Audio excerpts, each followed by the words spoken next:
आप सभी को हरतालिका तीज व्रत की मंगल शुभकामनाएं। भगवान शिव और माता पार्वती सदैव अपनी कृपा आप पर बनाए रखें। दोस्तों, आज की वीडियो में आप सुनेंगे हरतालिका तीज व्रत की कथा, तो वीडियो को पूरा जरूर देखिए। ओम गौरी शंकराय नमः। हरतालिका व्रत कथा।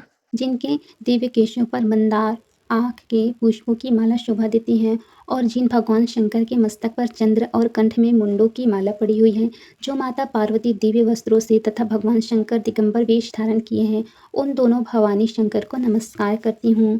कैलाश पर्वत के सुंदर शिखर पर माता पार्वती जी ने महादेव जी से पूछा, हे महेश्वर, मुझसे आप यह गुप्त से गुप्त वार्ता कहिए जो सबके लिए सब धर्मों से भी सरल तथा महान फल देने वाली हो। हे नाथ, यदि आप भली भांति प्रसन्न हैं तो आप उसे मेरे सम्मुख प्रकट कीजिए। हे जगन्नाथ, आप यदि मध्य और अंत रहित हैं, आपकी माया का कोई पार नहीं है। आपको मैंने किस भांति प्राप्त किया है और कौन से व्रत तप या दान के पुण्य फल से आप मुझे वर रूप में मिले। श्री महादेव जी बोले, हे पार्वती, यह मैं तेरे सम्मुख उस व्रत को कहता हूँ जो परम गुप्त है। जैसे तारागणों में चंद्रमा और ग्रहों में सूर्य, वर्णों में ब्राह्मण, देवताओं में गंगा, पुराणों में महाभारत, वेदों में साम और इंद्रियों में मन श्रेष्ठ है, वैसे ही पुराण और वेद सब में इसका वर्णन आया है, जिसके प्रभाव से तुमको मेरा आधा आसन प्राप्त हुआ है। हे प्रिय, उसी का मैं तुमसे वर्णन करता हूँ। सुनो, भाद्रपद भादो मास के शुक्ल पक्ष की हस्त नक्षत्र संयुक्त तृतीय तीज के दिन इस व्रत का अनुष्ठान मात्र करने से सब पापों का नाश हो जाता है। तुमने पहले हिमालय पर्वत पर इसी महान व्रत को किया था, जो मैं तुम्हें सुनाता हूँ। पार्वती जी बोली, हे प्रभु, इस व्रत को मैंने किस लिए किया था, यह मुझे सुनने की इच्छा है, सो कृपा करके कहिए। शंकर जी बोले, आर्यावर्त में हिमालय नामक एक महान पर्वत है, जहाँ अनेक प्रकार की भूमि अनेक प्रकार के वृक्षों से सुशोभित है, जो सदैव बर्फ से ढके हुए तथा गंगा की कलकल ध्वनि से शब्दायमान रहता है। हे पार्वती जी, तुमने बाल्यकाल में उसी स्थान पर परम तप किया था और 12 वर्ष तक के महीने में जल में रहकर वैशाख मास में अग्नि में प्रवेश करके ताप किया। श्रावण के महीने में बाहर खुले में निवास कर अन्न त्याग कर तप करती रही। तुम्हारे उस कष्ट को देखकर तुम्हारे पिता को बड़ी चिंता हुई। वे चिंतातुर होकर सोचने लगे कि मैं इस कन्या की किससे शादी करूं। इस अवसर पर दैव योग से ब्रह्मा जी के पुत्र नारद जी वहां आए। देवर्षि नारद ने तुम शैलपुत्री को देखा। तुम्हारे पिता हिमालय ने देवर्षि को अर्धपाद्य आसन देकर सम्मान सहित बिठाया और कहा, हे मुनीश्वर, आपने यहाँ तक आने का कष्ट कैसे किया, कहिए क्या आज्ञा है। नारद जी बोले, हे गिरिराज, मैं विष्णु भगवान का भेजा हुआ आया हूँ। तुम मेरी बात सुनो। आप अपनी कन्या को उत्तम वर को दान करें। ब्रह्म, इंद्र, शिव आदि देवताओं में विष्णु भगवान के समान कोई भी उत्तम नहीं है। इसलिए मेरे मत से आप अपनी कन्या का दान भगवान विष्णु को ही दें। हिमालय बोले, यदि आप भगवान वासुदेव स्वयं ही कन्या को ग्रहण करना चाहते हैं और इस कार्य के लिए ही आपका आगमन हुआ है, तो वह मेरे लिए गौरव की बात है। मैं अवश्य उन्हें ही दूंगा। हिमालय का यह आश्वासन सुनते ही देवर्षि नारद जी आकाश में अंतर्ध्यान हो गए और शंख, चक्र, गदा, पद्म एवं पीताम्बरधारी भगवान विष्णु के पास पहुँचे। नारद जी ने हाथ जोड़कर भगवान विष्णु से कहा, प्रभु, आपका विवाह कार्य निश्चित हो गया है। इधर हिमालय ने पार्वती जी से प्रसन्नतापूर्वक कहा, हे पुत्री, मैंने तुमको गरुड़ ध्वज भगवान विष्णु को अर्पण कर दिया है। पिता के इस वाक्य को सुनते ही पार्वती जी अपनी सहेली के घर आई और पृथ्वी पर गिरकर अत्यंत दुखी होकर विलाप करने लगी।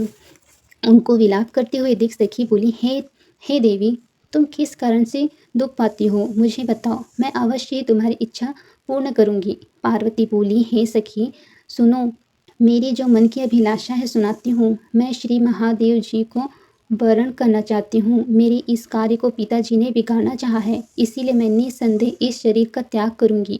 पार्वती के इन वचनों को सुनकर सखी ने कहा, हे देवी, जिन वन को तुम्हारे पिताजी ने न देखा हो, तुम वहाँ चली जाओ। तब हे देवी पार्वती, तुम अपनी सखी का यह वचन सुन ऐसे ही वन को चली गई। पिता हिमालय ने तुमको घर पर न पाकर सोचा कि मेरी पुत्री को कोई देव, दानव अथवा किन्नर हरण कर ले गया है। मैंने नारद जी को वचन दिया था कि मैं पुत्री का गरुड़ ध्वज भगवान के साथ वरण करूंगा। हाय, अब यह कैसे पूरा होगा। ऐसा सोचकर वे बहुत चिंतातुर हो मूर्छित हो गए। तब सब लोग हाहाकार करते हुए दौड़े और मूर्छा दूर होने पर गिरिराज से बोले, कि हमें आप अपनी मूर्छा का कारण बताओ। हिमालय बोले, मेरे दुख का कारण यह है कि रत्न रूपी कन्या को कोई हरण कर ले गया, या सर्प डस गया, या किसी सिंह या व्याघ्र ने मार डाला है। वह न जाने कहाँ चली गई, या उसे किसी राक्षस ने मार डाला। इस प्रकार कहकर गिरिराज दुखित होकर ऐसे कांपने लगे जैसे तीव्र वायु के चलने पर कोई वृक्ष कांपता है। तत्पश्चात हे पार्वती, तुम्हें गिरिराज साथियों सहित घने जंगल में ढूंढने निकले। सिंह, व्याघ्र, रीछ आदि हिंसक जंतुओं के काढ़ वन महाभयानक प्रतीत होता था। तुम भी सखी के साथ भयानक जंगल में घूमती हुई वन में एक नदी के तट पर एक गुफा में पहुंची।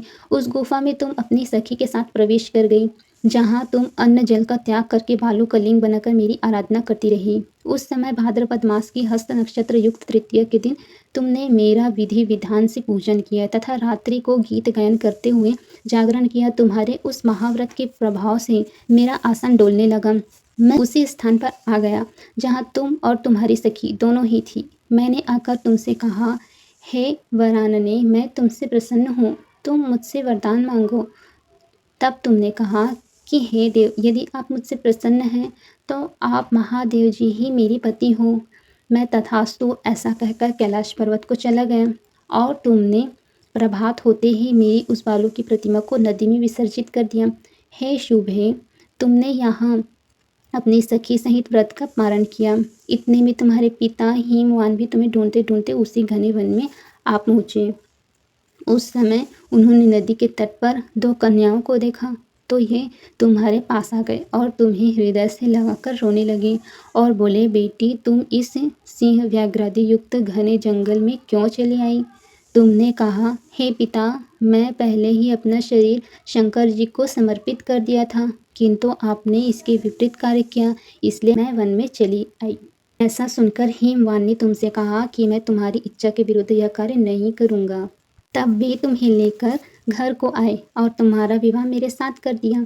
हे प्रिय, उसी व्रत के प्रभाव से तुमको मेरा अर्धासन प्राप्त हुआ है। इस व्रत राज को मैंने अभी तक किसी के सम्मुख वर्णन नहीं किया है। हे देवी, अब मैं तुम्हें यह बताता हूँ कि इस व्रत का यह नाम क्यों पड़ा। तुमको सखी हरण करके ले गई थी, इसीलिए हरतालिका नाम पड़ा। पार्वती जी बोली, हे स्वामी, आपने इस राज का नाम तो बता दिया, किंतु मुझे इसकी विधि एवं फल भी बताइए कि इसके करने से किस फल की प्राप्ति होती है। तब भगवान शंकर जी बोले, इस स्त्री जाति के अति उत्तम व्रत की विधि सुनिए। सौभाग्य की इच्छा रखने वाली स्त्रियां इस व्रत को विधि पूर्वक करें। केले के खंभों से मंडप बनाकर उसे वंदन वारों से सुशोभित करें। उसमें विविध रंगों के उत्तम रेशमी वस्त्र की चांदनी ऊपर तान दें। चंदन आदि सुगंधित द्रव्यों का लेपन करके स्त्रियां एकत्र हो शंख, भेरी, मृदंग आदि बजावें। विधि पूर्वक मंगलचार करके श्री गौरी शंकर की बालू निर्मित प्रतिमा स्थापित करें। फिर भगवान शिव, पार्वती जी का गंध, धूप, पुष्प आदि से विधि पूर्वक पूजन करें। अनेकों नैवेद्यों का भोग लगावें और रात्रि को जागरण करें। नारियल, सुपारी, जवारी, नींबू, लौंग, अचार, नारंगी आदि ऋतु फलों तथा फूलों को एकत्रित करके धूप, दीप आदि से पूजन करके कहें, हे मंगल रूप शिव, हे मंगल रूप महेश्वरी, हे शिवे, सब कामनाओं को देने वाली देवी, कल्याण रूप तुम्हें नमस्कार है। कल्याण स्वरूप माता पार्वती, हम तुम्हें नमस्कार करते हैं। भगवान शंकर जी को सदैव नमस्कार करते हैं। हे ब्रह्म रूपिणी, जगत का पालन करने वाली माँ, आपको नमस्कार है। हे सिंहवाहिनी, मैं सांसारिक भय से व्याकुल हूँ, तुम मेरी रक्षा करो। हे महेश्वरी, मैंने इसी अभिलाषा से आपका पूजन किया है। हे पार्वती माता, आप मेरे ऊपर प्रसन्न होकर मुझे सुख और सौभाग्य प्रदान कीजिए। इस प्रकार के शब्दों द्वारा उमा सहित शंकर जी का पूजन करें। विधि पूर्वक कथा सुनकर गौ, वस्त्र, आभूषण आदि ब्राह्मणों को दान करें। इस प्रकार व्रत करने वाले के सब पाप नष्ट हो जाते हैं। ओम पार्वती पतिये नमः। आप सभी को मेरी तरफ से हरतालिका तीज व्रत की हार्दिक शुभकामनाएं। भगवान शिव और माता पार्वती आपकी सभी मनोकामनाएं पूरी करें।